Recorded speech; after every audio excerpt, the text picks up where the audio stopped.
Divide 555 by 3 in long division method. 3 times 1 is 3. On subtracting we get 2. So now we put down this 5 and it is 25. So 3 times 8 is 24. On subtracting we get 1. So again we put down this 5 and it is 15. So 3 times 5 is 15.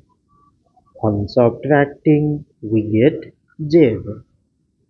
So 555 divided by 3 is 185.